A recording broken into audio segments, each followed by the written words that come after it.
Hello friends, कैसे हैं आप लोग। आशा करता हूँ कि अच्छे होंगे, मस्त होंगे। फ्रेंड्स, आप सब जानते हैं जैसे कि जेएसएससी सीजीएल एग्जाम के और आखिरी दिन कुछ ही बचे हुए हैं। इसलिए मैं फ्रेंड्स आपके लिए रिवीजन कैप्सूल्स के रूप में झारखंड जीके का इंपॉर्टेंट सेशन लेकर आया हूं, जो फ्रेंड्स आप अपने लास्ट मिनट के समय में आप अपने एग्जाम की बेहतरीन तैयारी कर सकते हैं। इनके अलावा फ्रेंड्स आप अगर जेटेट की, जेपीएससी की, एक्साइज कांस्टेबल की, झारखंड पुलिस की या फिर लेडीज सुपरवाइजर की भी तैयारी कर रहे हैं फ्रेंड्स, तो ये क्लास आपके लिए झारखंड जीके के लिए इंपॉर्टेंट होने वाली है। तो फ्रेंड्स वीडियो के एंड तक जरूर बने रहिएगा ताकि ये क्लास से आपको ज़्यादा से ज़्यादा बेनिफिट मिल सके। तो चलिए आज का ये इंपॉर्टेंट सेशन शुरू करते हैं झारखंड जीके की क्लास फर्स्ट क्वेश्चन से।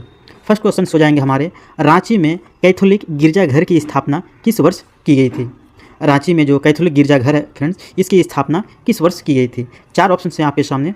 1909 ईस्वी में, ऑप्शन बी है 1901 ईस्वी में, ऑप्शन सी है 1999 ईस्वी में और ऑप्शन डी है 1927 ईस्वी में। इसके राइट आंसर का चयन कीजिएगा फ्रेंड्स। ऑप्शन नंबर ए 1909 ईस्वी में रांची में कैथोलिक गिरजाघर की स्थापना जो की गई थी, कब की गई थी, 1909 ईस्वी में की गई थी। अब इसी से रिलेटेड फ्रेंड्स गिरजाघर से रिलेटेड कुछ इंपॉर्टेंट पॉइंट्स देख लेते हैं। रांची में पहला चर्च बनाया था किसने, तो गोस्नर मिशन ने।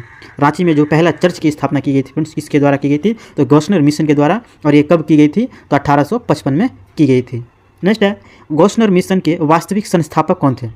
गोस्नर मिशन के झारखंड में वास्तविक संस्थापक कौन थे, तो ध्यान रखिएगा डॉक्टर हैकरलिन थे। डॉक्टर हैकरलिन के द्वारा गोस्नर मिशन की स्थापना की गई थी। नेक्स्ट है, झारखंड का प्रथम ईसाई मिशन क्या है, तो गोस्नर मिशन है। झारखंड का प्रथम जो ईसाई मिशन है वो हमारा गोस्नर मिशन है। नेक्स्ट है, झारखंड का सबसे पुराना चर्च कौन सा है। झारखंड का सबसे पुराना चर्च हो जाएंगे हमारे जेईएल चर्च, और ये कहाँ स्थित है फ्रेंड्स, तो रांची में स्थित है। इंपॉर्टेंट पॉइंट्स है फ्रेंड्स, आपको प्रत्येक क्वेश्चन के साथ 5 से 6 इंपॉर्टेंट पॉइंट्स कराए जाएंगे, जो आपके कुल 10 क्वेश्चन को मिलाकर कुल हमारे 6 से पॉइंट तक में हमारे 50 से 60 क्वेश्चन के बीच हो जाएंगे। ध्यान रखिएगा सारे के सारे फ्रेंड्स इंपॉर्टेंट पॉइंट्स को ही सिलेक्ट किया है ताकि आपको किसी भी कॉम्पिटिटिव एग्जाम के लिए बेहतरीन साबित हो सके झारखंड जीके की क्लास। नेक्स्ट है हमारा, संत कैथेड्रल चर्च का निर्माण किस शैली पर किया गया है, तो गोथिक शैली पर निर्मित किया गया था। संत कैथेड्रल चर्च जो है इसका निर्माण किस शैली पे किया गया था, तो गोथिक शैली पे किया गया था। नेक्स्ट इंपॉर्टेंट क्वेश्चन देखते हैं फ्रेंड्स। नेक्स्ट क्वेश्चन से हमारा हिस्ट्री से रिलेटेड। प्रताप राय ने अपनी राजधानी सुतियाम्बे किस स्थान पर स्थानांतरित किया था, यानी सुतियाम्बे से किस स्थान पर ले गया था।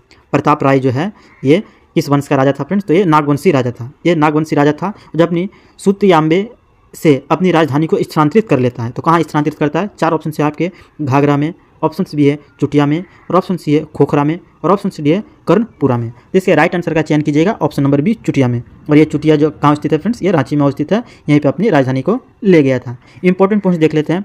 प्रताप राय शाहजहाँ के कार्यकाल में नागवंशी राजा थे, यानी कि फ्रेंड्स जिस समय प्रताप राय झारखंड में नागवंशी राजा थे उस समय दिल्ली का सुल्तान कौन था, तो शाहजहाँ था। उस समय जो दिल्ली सल्तनत चल रही थी तो उस समय कौन था, शाहजहाँ था। नेक्स्ट है, इन्होंने मुगलों को कर देने से इनकार कर दिया, तब शाहजहाँ ने प्रताप राय पर कार्रवाई करने के लिए शाइस्ता खान को भेजा था। वेरी वेरी इंपॉर्टेंट क्वेश्चन ये फ्रेंड्स, ये क्वेश्चन एग्जाम पे कई बार रिपीट हो चुके हैं कि शाहजहाँ ने प्रताप राय पर कार्रवाई करने के लिए किस सेनापति को भेजा था, तो ध्यान रखिएगा शाइस्ता खान को भेजा था। नेक्स्ट है, प्रताप राय के द्वारा पलामू का पुराना किला का निर्माण किया गया था। पलामू में जो पुराना किला है फ्रेंड्स, इसी का निर्माण जो किया गया था, किसके द्वारा किया गया था, तो प्रताप राय जी के द्वारा किया गया था।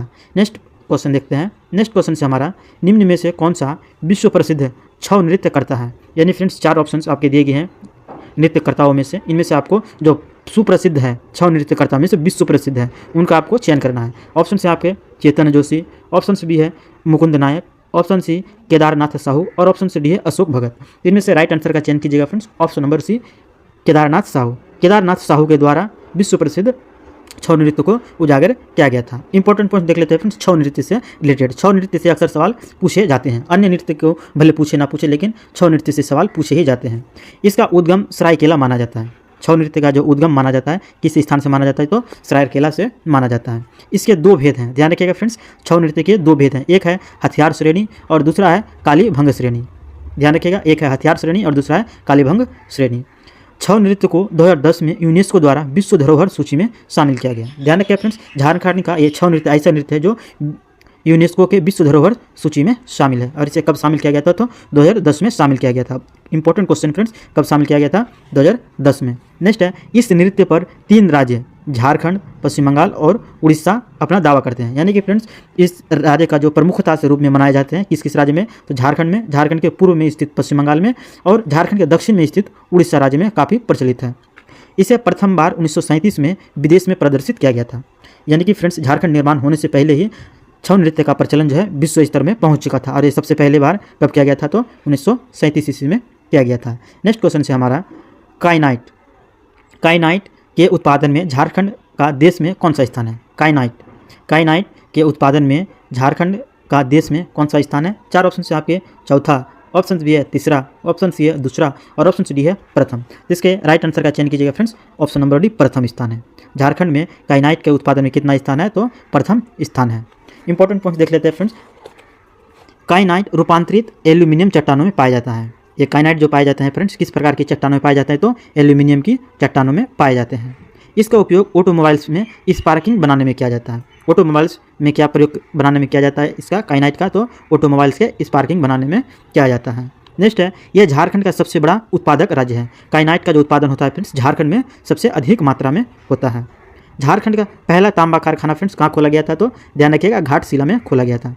झारखंड में प्रथम तांबा का कारखाना कहाँ खोला गया था तो घाटशिला में खोला गया था।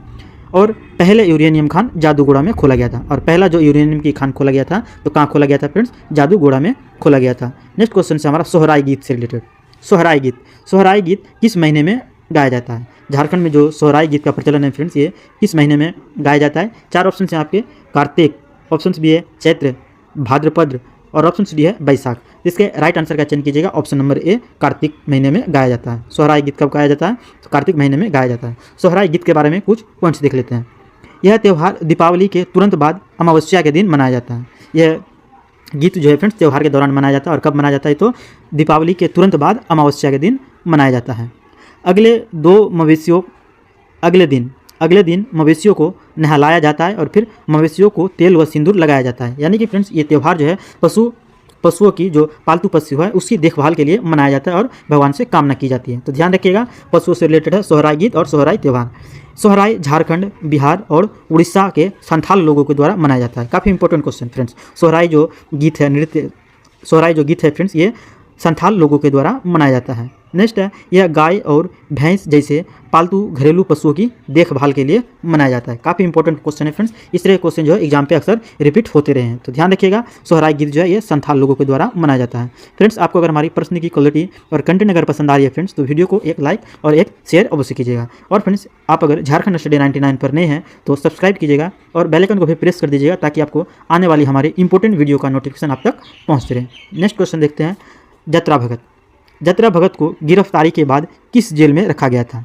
जतरा भगत को गिरफ्तारी के बाद किस जेल में रखा गया था? तो 4 ऑप्शन से आपके रांची जेल में, ऑप्शन बी है हजारीबाग जेल में, ऑप्शन सी है धनबाद जेल में और ऑप्शन डी है दुमका जेल में। तो इसके करेक्ट आंसर कीजिएगा friends option number A Ranchi jail में।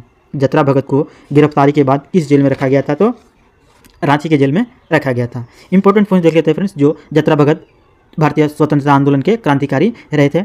जतरा भगत एक आदिवासी स्वतंत्रता सेनानी थे जिन्होंने भारत में उराव जनजाति के बीच टाना भगत आंदोलन स्थापित की थी। उराव जनजाति के बीच टाना भगत आंदोलन की शुरुआत किसके द्वारा की गई फ्रेंड्स? तो जतरा भगत के द्वारा शुरू की गई और इसके भाई टाना भगत के भी दोनों के सहयोग से टाना भगत आंदोलन की शुरुआत की गई थी।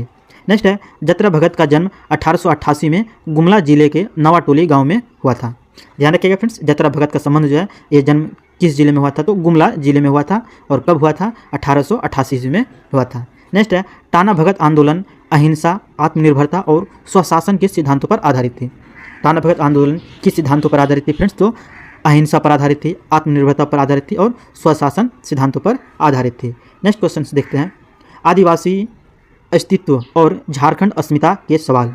आदिवासी अस्तित्व और झारखंड अस्मिता के सवाल पुस्तक के लेखक कौन है? राइटर से भी रिलेटेड अक्सर सवाल पूछे जाते हैं फ्रेंड्स तो ध्यान रखिएगा खास इंपॉर्टेंट बुक्स है ये। आदिवासी अस्तित्व और झारखंड अस्मिता के सवाल पुस्तक के लेखक कौन है? इसके राइट आंसर कीजिएगा friends option number D Ramdayal Munda. Ramdayal Munda ji के द्वारा इस पुस्तक की रचना की गई थी। अब रामदयाल मुंडा से रिलेटेड कुछ खास इंपॉर्टेंट पॉइंट्स देख लेते हैं फ्रेंड्स जो आपके एग्जाम के दृष्टिकोण से इंपॉर्टेंट बनते हैं।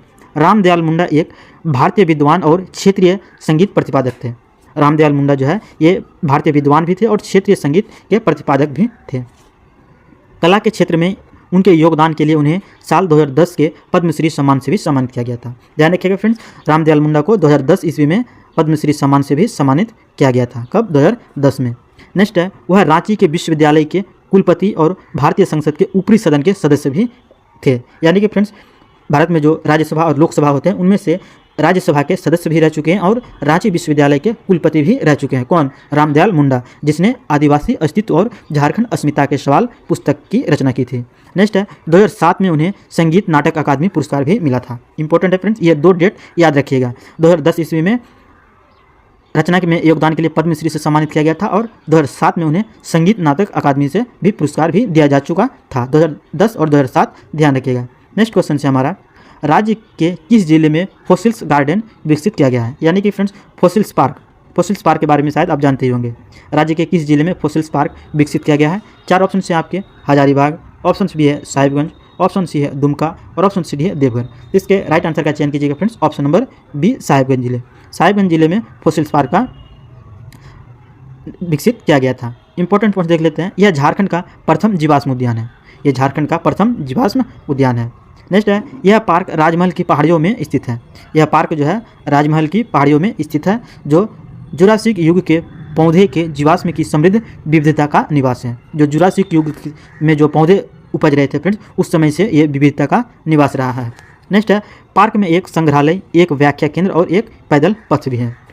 नेक्स्ट है, यह पार्क झारखंड के इतिहास और पृथ्वी के जीवन के विकास के बारे में बेहतरीन स्थान है। यह पार्क जो है फ्रेंड्स झारखंड के इतिहास और पृथ्वी पर जीवन के विकास के बारे में जानने के लिए बेहतरीन स्थान है।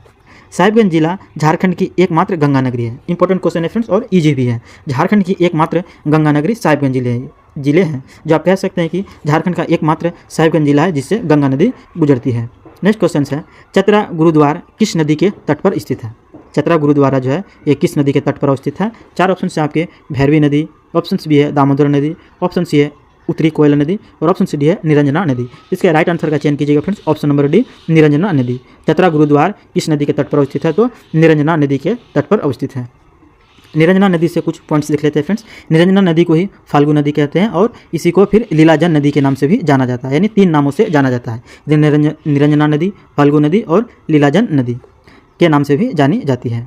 यह यहाँ पे लोग दूर दूर से पिंड दान करने के लिए आते हैं। जो फ्रेंड्स अपने पिता के श्राद्ध के दौरान जो पिंड दान करने के लिए आते हैं फ्रेंड्स, किस पे आते हैं? तो यही फाल्गु नदी पर ही आते हैं। यह हजारीबाग पठार से चतरा जिले में सिमरिया के उत्तर में उद्गमित होती है। यानी कि फ्रेंड्स इस नदी का उद्गम जो है, निरंजना नदी का उद्गम, ये हजारीबाग पठार के चतरा जिले में सिमरिया के उत्तर से उद्गमित होती है। यह झारखंड के चतरा और बिहार के गया जिले के मध्य से होकर बहती है। ध्यान रखिएगा फ्रेंड्स, ये झारखंड के चतरा जिला और बिहार के गया जिले होकर होते हुए बहती है। कहा जाता है कि भगवान बुद्ध ने ज्ञान प्राप्ति के बाद इसी नदी पर स्नान किया था। इंपॉर्टेंट क्वेश्चन बनते हैं फ्रेंड्स कि इसी नदी पर भगवान बुद्ध ने ज्ञान प्राप्ति के बाद स्नान किया था। नेक्स्ट क्वेश्चन है गोंड जनजाति, गोंड जनजाति के ग्राम प्रधान को क्या कहा जाता है? जनजाति से रिलेटेड अक्सर सवाल पूछे जाते हैं फ्रेंड्स। जो झारखंड में 32 प्रकार की जनजाति पाई जाती है, तो ध्यान रखिएगा गोंड जनजाति है उनमें से एक। गोंड जनजाति के ग्राम प्रधान को क्या कहा जाता है? 4 ऑप्शन से आपके सयाना, ऑप्शन बी है महतो, ऑप्शन सी है मांझी और ऑप्शन डी है इनमें से कोई नहीं। जिसके राइट आंसर का चयन कीजिएगा फ्रेंड्स, ऑप्शन नंबर ए सयाना कहा जाता है। गोंड जनजाति में ग्राम प्रधान को क्या कहा जाता है? तो सयाना कहा जाता है। ये क्वेश्चन जो रहा फ्रेंड्स हमारा गोंड जनजाति से था। अब इसी गोंड जनजाति से रिलेटेड कुछ इंपॉर्टेंट पॉइंट्स देख लेते हैं, ताकि आपके एग्जाम पे बाहर अगर गोंड जनजाति से सवाल पूछते हैं तो आपके एग्जाम पे बाहर जाने ही नहीं चाहिए। तो देख लेते हैं। यह गोंड यह एक जनजाति है जो मध्य प्रदेश का दूसरा सबसे बड़ा आदिवासी समूह है। आदिवासी समूह जो मध्य प्रदेश का दूसरा सबसे बड़ा आदिवासी समूह है फ्रेंड्स, ध्यान रखिएगा। गोंड को 4 जनजातियों में विभाजित किया जाता है। ध्यान रखिएगा, गोंड जनजाति को 4 जनजातियों में विभाजित किया जाता है। अब ये 4 क्या है फ्रेंड्स, देख लेते हैं। पहला हमारा राजगोंड, दूसरा है मांडिया गोंड, तीसरा है धुरवे गोंड और चौथा हमारा खतुलवार गोंड। ये 4 प्रकार का गोंड है फ्रेंड्स, 4 हिस्सों में बांटा गया है। देख लेते हैं फिर से एक बार, राजगोंड, मांडिया गोंड, धुरवे गोंड और खतुलवार गोंड। नेक्स्ट हमारा यह मुख्यतः गोंडी बोलते हैं। गोंड जनजाति की भाषा क्या है फ्रेंड्स, तो ध्यान रखिएगा गोंडी है जो द्रविड़ परिवार की अलिखित भाषा है। इंपॉर्टेंट सवाल फ्रेंड्स, गोंड जनजाति के द्वारा को गोंडी भाषा बोली जाती है, लेकिन ये गोंडी भाषा जो है ये किस परिवार के अंतर्गत आते हैं फ्रेंड्स, तो द्रविड़ भाषा परिवार के अंतर्गत आते हैं। और ये किस प्रकार की भाषा है, अलिखित भाषा है। तो फ्रेंड्स आज का इंपॉर्टेंट टॉपिक आपके लिए कैसा रहा, आप हमें कमेंट बॉक्स पर जरूर बताइएगा। और फ्रेंड्स आपको अगर ये सेशन पसंद आई है फ्रेंड्स, तो वीडियो को एक लाइक और एक शेयर अवश्य कीजिएगा। और फ्रेंड्स आप अगर हमारे झारखंड स्टडी 99 पर नए हैं तो सब्सक्राइब कीजिएगा और बेल आइकन को भी प्रेस कर दीजिएगा, ताकि आपको हमारे आने वाले इंपॉर्टेंट वीडियो का नोटिफिकेशन आप तक पहुंचते रहे। और हाँ फ्रेंड्स, आप अगर इस क्लास की पीडीएफ प्राप्त करना चाहते हैं तो आप हमारे टेलीग्राम चैनल झारखंड स्टडी 99 से जुड़कर इस क्लास की पीडीएफ प्राप्त कर सकते हैं। अब फिर मिलते हैं फ्रेंड्स इस तरह के इंपॉर्टेंट सेशन के साथ नेक्स्ट वीडियो में। हंसते रहिए, मुस्कुराते रहिए, आपका दिन शुभ हो। धन्यवाद।